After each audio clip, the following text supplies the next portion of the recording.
नमस्कार, मैं हूं आपके साथ राखी लांबा और आप देख रहे हैं एचएनएन न्यूज। बुलेटिन का आगाज करेंगे बड़ी जानकारी के साथ। लखनऊ से बड़ी खबर है। एचएनएन न्यूज की खबर का बड़ा असर हुआ है। ओला सर्विस सेंटर मारपीट केस, ये पूरा मामला बताया जा रहा है। बेंगलुरु से अधिकारी लखनऊ रवाना हुए हैं। पीड़ित से मिलेंगे ओला के हायर ऑफिसर ने फोन पर मांगा समय। मारपीट करने वाले सभी कर्मचारी बर्खास्त होंगे। ओला ने ये सख्त कदम उठाया है। पूरे सर्विस सेंटर स्टाफ की जांच की जाएगी विशेष टीम के द्वारा। तो बड़ी जानकारी आप तक पहुंचा रहे हैं। पीड़ित से मिलेंगे ओला के हायर ऑफिसर। एचएनएन न्यूज की खबर का असर हुआ है। ये खबर हमने प्रमुखता से चलाई थी, जिसके बाद ये एक्शन हुआ है। मारपीट करने वाले सभी कर्मचारी बर्खास्त कर दिए गए हैं। पूरे सर्विस सेंटर स्टाफ की जांच करेगी ओला की विशेष टीम। लखनऊ से यह बड़ी जानकारी है। एचएनएन न्यूज की खबर का बड़ा असर देखने को मिल रहा है। इस खबर को, मारपीट की खबर को प्रमुखता के साथ उठाया था और उसके बाद अब विशेष टीम का गठन किया गया है। ओला सर्विस सेंटर मारपीट का यह पूरा मामला बताया जा रहा है। बेंगलुरु से अधिकारी लखनऊ के लिए रवाना हुए हैं और इस मामले की जांच करेंगे।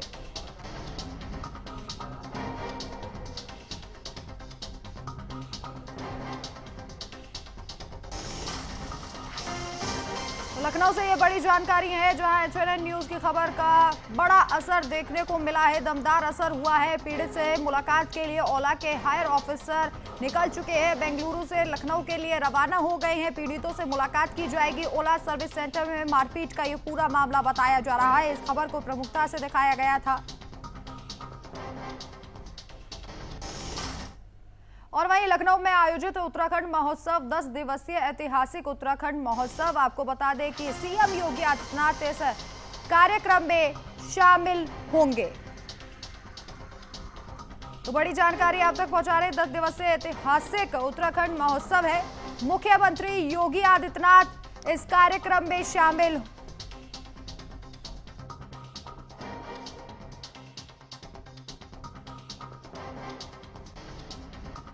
10 दिवसीय ऐतिहासिक उत्तराखंड महोत्सव है और यहां मुख्यमंत्री योगी आदित्यनाथ इस कार्यक्रम में शामिल होंगे।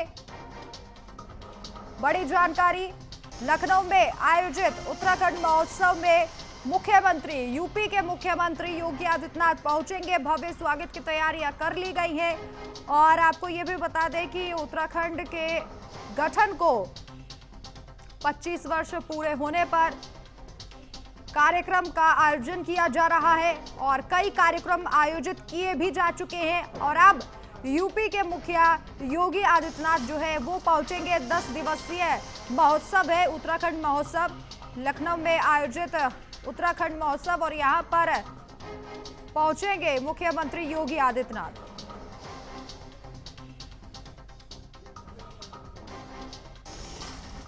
और अब लखनऊ से बड़ी जानकारी है। मलिहाबाद की तत्कालीन तहसीलदार पर केस दर्ज किया गया है। तत्कालीन तहसीलदार वंदना कुशवाहा समेत 6 पर केस है।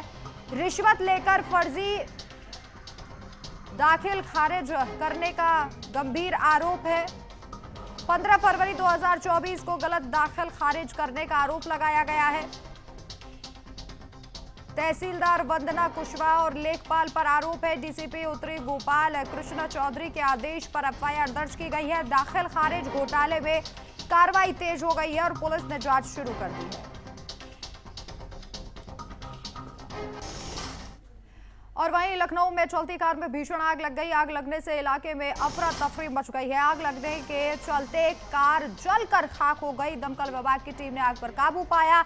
लखनऊ के भुसडिया चौराहे की ये पूरी घटना बताई जा रही है। तो देखते ही देखते कार आग के गोले में तब्दील हो गई। लोग वहां पर मौजूद दिखाई दे रहे हैं। पूरी तरीके से कार जो है वो जलकर खाक हो गई है।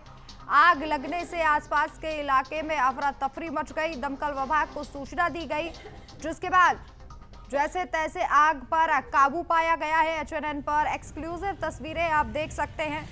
आग लगने से इलाके में हड़कंप मच गया। लखनऊ की ये घटना बताई जा रही है, जहां पर अचानक कार में आग लग गई। आग लगने के क्या कारण रहे इसकी भी जांच की जा रही है। लोग वहां पर मौजूद हैं जिन्होंने दमकल विभाग की गाड़ी को इसकी सूचना दी, विभाग को सूचना दी और वहां पर आग पर जैसे तैसे जो है वो काबू पाया गया। हालांकि अभी तक किसी के हताहत होने की कोई खबर सामने नहीं आई है। आग लगने से यह हादसा हुआ है। दमकल विभाग ने फिलहाल आग पर काबू पा लिया है।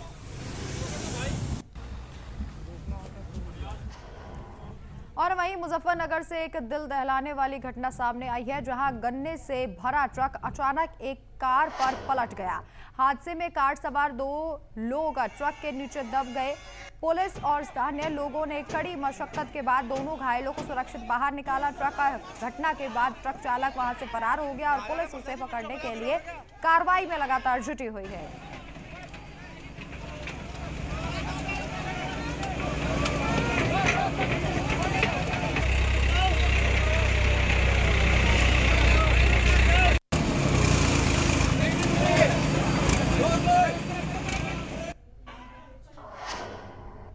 और वहीं लखनऊ में यूपी के वरिष्ठ आईएएस अधिकारी आमोद कुमार यादव ने स्वैच्छिक रिटायरमेंट ले लिया है। सरकार ने उनके वीआरएस को मंजूरी दे दी है। आमोद कुमार 1995 बैच के आईएएस अधिकारी हैं और हाल ही में केंद्रीय प्रतिनियुक्ति से वापस लौटे थे। बताया जा रहा है कि उन्होंने पारिवारिक कारणों के चलते उत्तर प्रदेश में वापसी का अनुरोध किया था, लेकिन अब अपनी सहमति से रिटायरमेंट लेने का फैसला किया है और प्रशासनिक हलकों में इस फैसले ने हलचल मचा दी है। अखिलेश सरकार में मुख्यमंत्री के सचिव रह चुके आमोद कुमार यादव लंबे समय से अपनी दक्षता और शांत कार्यशैली के लिए जाने जाते हैं। उनके वीआरएस लेने के पीछे कई तरह की चर्चाएं भी हैं। हालांकि आधिकारिक तौर पर इसे उन्होंने व्यक्तिगत कारण बताया है। और वहीं गाजियाबाद में यातायात जागरूकता माह के अंतर्गत कमिश्नरेट पुलिस ने सड़क सुरक्षा जीवन रक्षा थीम पर वॉकथॉन आयोजित किया है। इसका उद्देश्य नागरिकों को सड़क सुरक्षा के प्रति जागरूक करना है, यातायात नियमों का पालन करना है और इसी के साथ साथ वॉकथॉन में नागरिक, छात्रों, सामाजिक संस्थाओं और पुलिस अधिकारियों ने उत्साहपूर्वक भाग लिया है। पुलिस ने नागरिकों से नियम पालन और दूसरों को प्रेरित करने की अपील की है।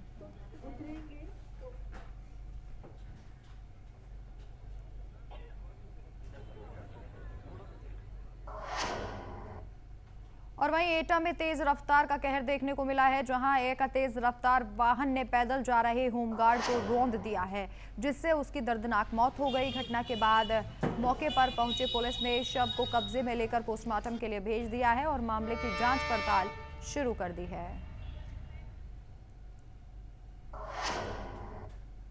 और वहीं कानपुर में राज्य कर विभाग की टीम ने 2 ट्रकों को पकड़कर चोरी का खुलासा किया है। दोनों ट्रकों में बिल्टी और ई-वे बिल में दर्ज माल से कई गुना ज्यादा सामान पाया गया है। ट्रांसपोर्टरों के द्वारा राज्य को लगभग 50 लाख रुपए का नुकसान पहुंचाने की कोशिश की गई। पुलिस ने एफआईआर दर्ज कर मामले की जांच शुरू कर दी है। और वहीं प्रयागराज में परिवहन विभाग आगामी माघ मेले की तैयारियां कर रहा है। अगले साल जनवरी में शुरू होने वाले इस 45 दिवसीय धार्मिक आयोजन में राज्य भर से आने वाले लाखों श्रद्धालुओं की आवाजाही सुगम बनाने के लिए विभाग 2800 बसें संचालित करेगा। भीड़ मैनेजमेंट को बेहतर बनाने के लिए शहर में 3 अस्थायी बस डिपो स्थापित किए जाएंगे, जहां से विशेष बस सेवाएं चलाई जाएंगी। ये सेवाएं 1 जनवरी से शुरू होंगी। हम लोग अस्थायी बस अड्डा बनाते हैं मौनी अमावस्या के लिए। 2 जगहों बनता है, एक झूसी पे बनता है गंगा पार और एक यमुना पार लेप्रोसी पे बनता है। कि अगर भीड़ ज़्यादा होती है और अगर हमारा बस अड्डा बंद होता है तो हम लोग वहाँ संचालन करते हैं। तो इस बार हम लोग का प्लान अभी तो फ़िलहाल 2800 बसेस का है और संभावना ज़्यादा बढ़ने की भीड़ की भी है, तो हम लोग 25% 30% और एक्स्ट्रा लेके भी चलेंगे। इसमें हमारे पूरे यूपी के जो पूर्वांचल के 10 रीजन होते हैं उनसे हम लोग बसें लेते हैं, वो लोग और वहीं एटा से बड़ी खबर है। पारिवारिक विवाद को लेकर जानलेवा हमला किया गया है। भाई भाभी पर नंद को पीटने का गंभीर आरोप है। पिता ने बेटे बहू पर गंभीर आरोप लगाए हैं। गंभीर हालत में मेडिकल कॉलेज में भर्ती कराया गया है। पुलिस मामले की जांच में जुटी हुई है। करमचंदपुर गांव का ये पूरा मामला बताया जा रहा है। जमीनी विवाद के चलते हमले का आरोप लगा है। पिता ने बेटे बहू पर आरोप लगाए हैं। बड़ी जानकारी आप तक पहुंचा रहे हैं, बड़ी खबर। एटा से ये बड़ी खबर है, गंभीर हालत में घायल को अस्पताल में मेडिकल कॉलेज में भर्ती कराया गया है। पुलिस पूरे मामले की जांच में जुटी हुई है। तो एटा से जानकारी सामने आई है, करमचंदपुर का गांव का यह पूरा मामला है, जहां पर जमीन विवाद के चलते अपने नंद को पीटने का मामला सामने आया। चलिए खबरों में आगे बढ़ते हैं। फतेहपुर में आज किसान पखवाड़े की शानदार शुरुआत हुई है। डीएम ने खागा कस्बे में आयोजित किसान मेले का शुभारंभ किया। कार्यक्रम में किसानों, विभिन्न योजनाओं के लाभार्थियों और महिला स्वयं सहायता समूहों को चेक वितरित किए गए। छोटे उद्यमियों को मुख्यमंत्री योजना के तहत ऋण प्रदान किया गया। इस अवसर पर करीब 19 करोड़ रुपए का अनुदान विभिन्न श्रेणियों के लाभार्थियों में बांटा गया। किसान मेले में बड़ी संख्या में किसान और उद्यमी शामिल हुए। बड़ौदा द्वारा 2 सप्ताह का किसान पखवाड़ा चलाया गया, जिसका आज अंतिम दिन था। इसी में हम आए हैं। इसमें सभी किसानों से और स्वयं सहायता समूह की महिलाओं से वार्ता हुई कि किस प्रकार से कृषि को हम और ज़्यादा फायदेमंद बना सकते हैं। किसानों के लिए कैसे उनकी उत्पादकता बढ़ाई जा सकती है, जिससे कि उनको और अधिक और अच्छा मूल्य। और वहीं एटा में यातायात माह के तहत आसपुर टोल प्लाजा पर जागरूकता अभियान चलाया गया। जीटी रोड से गुजरने वाले वाहनों के पीछे रेड टेप रिफ्लेक्टिव स्टिकर लगाए गए ताकि दुर्घटनाओं को रोकने में मदद मिले। दोपहिया चालकों को ट्रिपल राइडिंग से बचने और हेलमेट पहनने के लिए सलाह दी गई। अभियान में यातायात पुलिस और आरटीओ विभाग की संयुक्त टीमों ने भाग लिया है।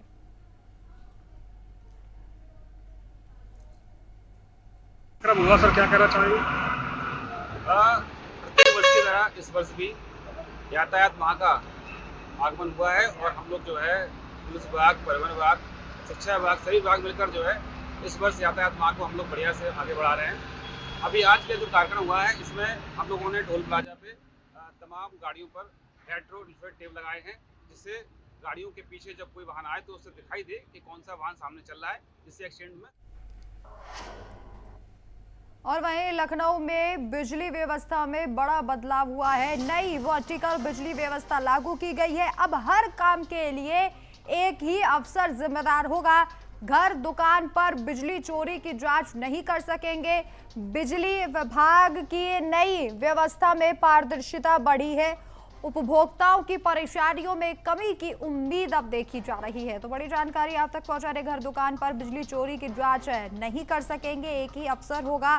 बिजली विभाग की नई व्यवस्था में पारदर्शिता जो है वो बढ़ाई गई है। इस फैसले के द्वारा बड़ा फैसला है। उपभोक्ताओं की परेशानियों में कमी की उम्मीद जताई जा रही है। इस कदम के बाद लखनऊ में बिजली व्यवस्था में बड़ा बदलाव।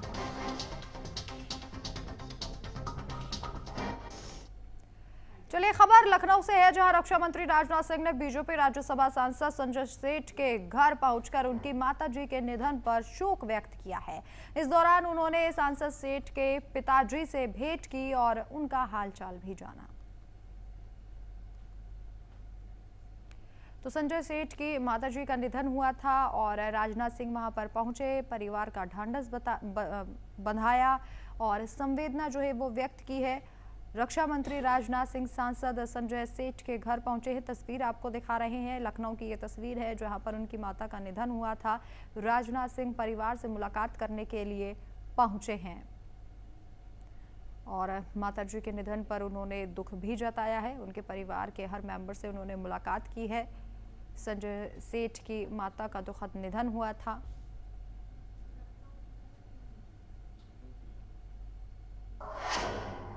और वहीं जयपुर में आरएसएस प्रमुख मोहन भागवत ने और ये जीवन समर्पित पुस्तक लॉन्च कार्यक्रम में भाग ले रहे हैं। रहने वाली है, लेकिन उन्होंने ये कल्पना भी नहीं की थी और प्रचारक के भाव में इसको निषिद्ध माना जाता है। बताया भागीरथ जी ने, यह अनुभव सर्वत्र है। हम लोग राजस्थान से संबंधित है तो राजस्थान के कार्यकर्ताओं का हमने लिखा है, लेकिन ये संघ की कहानी, स्वयंसेवक की कहानी, प्रचारक की कहानी सर्वदूर दुनिया में जहाँ जहाँ संघ है, राष्ट्रीय स्वयंसेवक संघ भारत में है, हिंदू स्वयंसेवक संघ भारत के बाहर भी है, सर्वत्र बिल्कुल ऐसी ही है।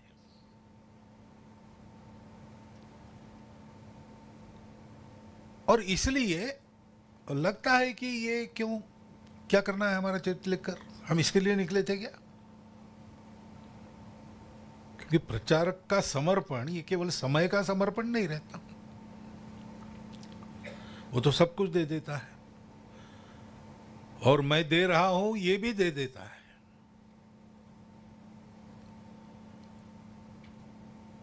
तो उसको अपना नाम भी नहीं चाहिए। 24 हमारे सामने नाम है, और भी होंगे जो आपको मालूम होंगे, लेकिन कितने ही ऐसे होंगे जो हमको मालूम नहीं है।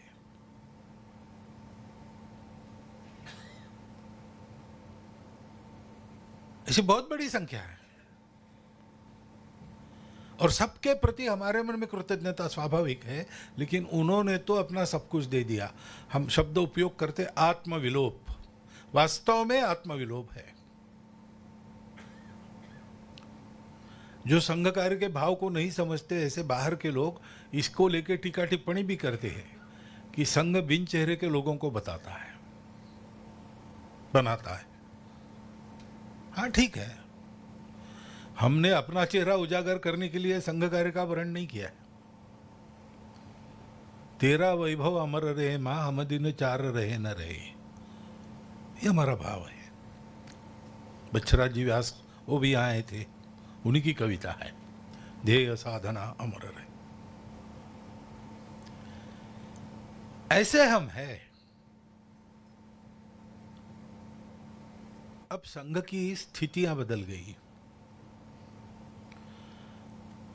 इनके हमने चरित्र लिखे, इनका जो समय था संघ कार्य में शुरू का, वो अतिशय कठिन था।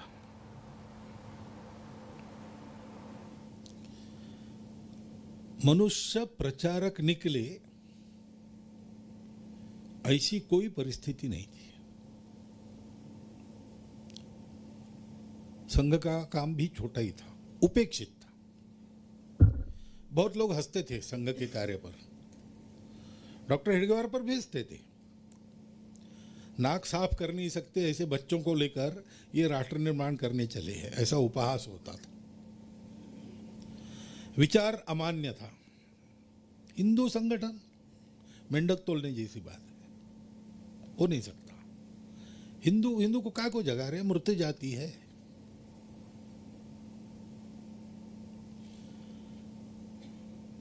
और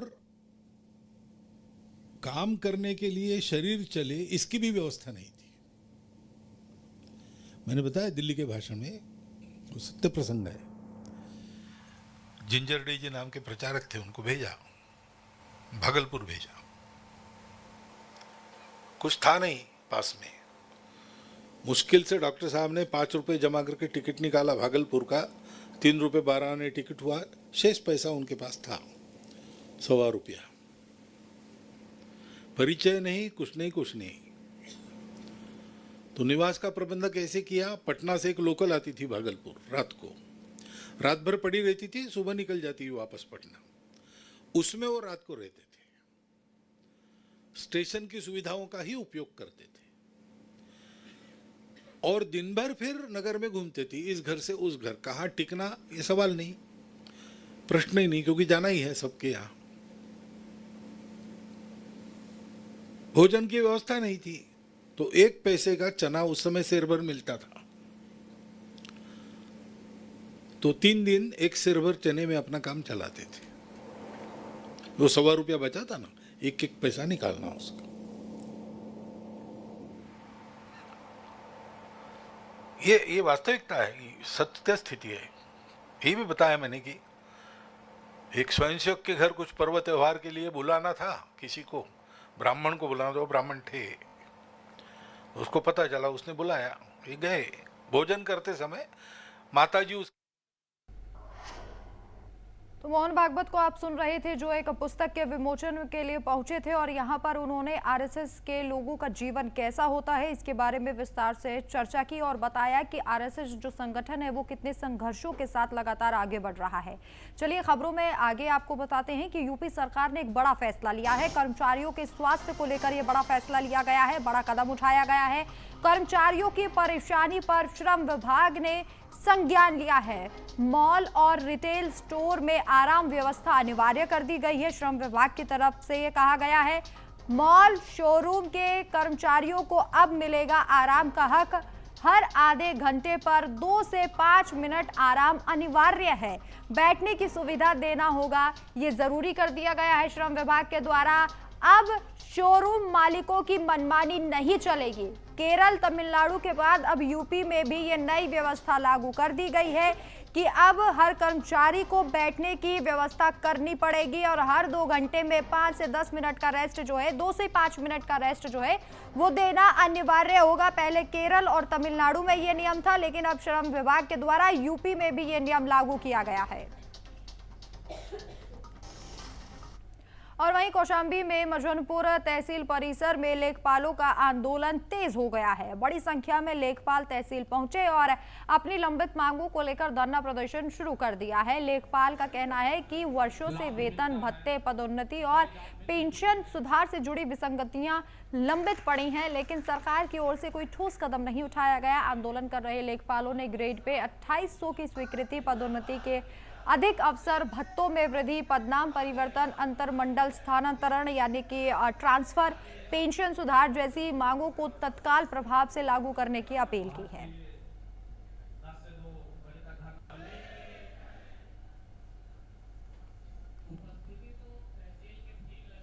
सर्वप्रथम तो आप लोगों का बहुत बहुत धन्यवाद कि आप लोग लेखपाल संघ के धरना प्रदर्शन में आप लोग आए बाइट लेने।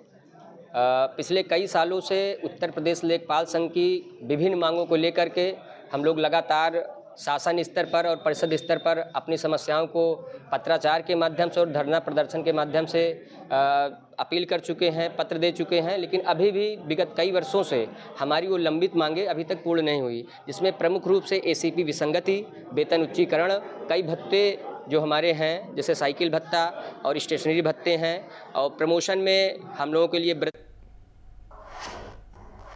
और वहीं कानपुर में एटीएस की जांच के दौरान कई बड़े खुलासे सामने आए हैं। डॉक्टर शाहीन की गिरफ्तारी के बाद डॉक्टर आरिफ भागने की फिराक में था। जांच में डॉक्टर आरिफ, मुजमिल और शाहीन के बीच हुई बातचीत के ठोस सबूत मिले हैं। उसके लैपटॉप से कई अहम जानकारियां मिली हैं। जांच एजेंसी अब डॉक्टर शाहीन के नेटवर्क की गहन पड़ताल में जुट गई है।